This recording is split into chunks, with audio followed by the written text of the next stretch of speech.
ಈಗ ಹೆಡ್ಲೈನ್ಸ್.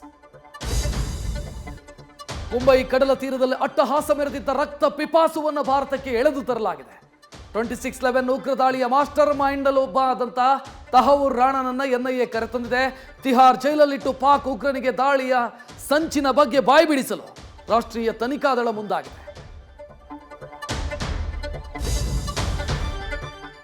ಜಾತಿ ಗಣತಿ ವರದಿ ರಿವೀಲ್ ಆಗೋ ಕಾಲ ಸನ್ನಿಹಿತವಾಗಿದೆ. ರಿಪೋರ್ಟ್ ಮಂಡನೆಗೆ ಕೊನೆಗೂ ಮುಹೂರ್ತ ಫಿಕ್ಸ್ ಆಗಿದೆ. ನಾಳೆ ಸಚಿವ ಸಂಪುಟ ಸಭೆಯಲ್ಲಿ ಐತಿಹಾಸಿಕ ನಿರ್ಧಾರ ಪಕ್ಕಾ ಆಗಿದೆ. ಲಕೋಟೆಯಲ್ಲಿರೋ ವರದಿಯನ್ನು ಸಂಪುಟದಲ್ಲಿ ಅಂಗೀಕರಿಸಲು ಸರ್ಕಾರ ತಯಾರಿ ಮಾಡ್ತಾ ಇದೆ. ಎರಡನೇ ಏರ್ಪೋರ್ಟ್ ವಿಚಾರ ಕೈಯಲ್ಲಿ ಅಂತರ್ಯುದ್ಧಕ್ಕೆ ಕಾರಣ ಆಗಿದೆ. ಕನಕಪುರ ಫೈನಲ್ ಆಗ್ತಿದೆ ಅಂತ ಗೊತ್ತಾಗ್ತಾ ಇದ್ದಂತೆ ಡಿಕೆಶಿ ಎದುರಳಿ ಬನ ಸಿಡಿದೆದ್ದಿದೆ. ಶಿರಾದಲ್ಲಿ ಏರ್ಪೋರ್ಟ್ ಮಾಡಿ ಅಂತ ಬೆಳಗಾವಿ ಸಾಹುಕಾರ್ ಒತ್ತಾಯಿಸಿದ್ದಾರೆ.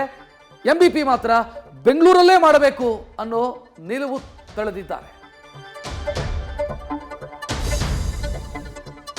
ರಣ ಬಿಸಿಲಿನಂತೆ ಬಿಜೆಪಿಯ ಜನಾಕ್ರೋಶ ಯಾತ್ರೆ ಬಿರುಸುಗೊಂಡಿದೆ. ಕೃಷ್ಣನೂರಲ್ಲಿ ಕೇಸರಿ ಪಾಳೆಯ ರಣಕಹಳೆ ಮೊಳಗಿಸಿದೆ.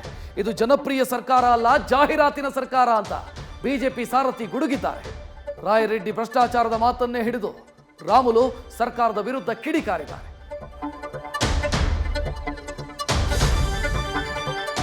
ಅಮೆರಿಕ ಚೀನಾ ಜಗಳದಲ್ಲಿ ಭಾರತಕ್ಕೆ ಲಾಭ ಆಗಿದೆ. ವಿಶ್ವದ ದೊಡ್ಡಣ್ಣ ಸಾರಿದ ಸುಂಕ ಸಮರದಿಂದ ಚೀನಾ ಕೆರಳಿ ಕೆಂಡವಾಗಿದೆ.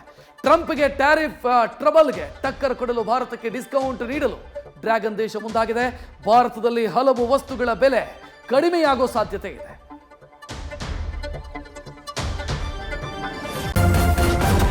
ನ್ಯೂಸ್ ಫಸ್ಟ್ ನಿರ್ಭೀತಿಯಿಂದ ನಿಮ್ಮ ಪರವಾಗಿ.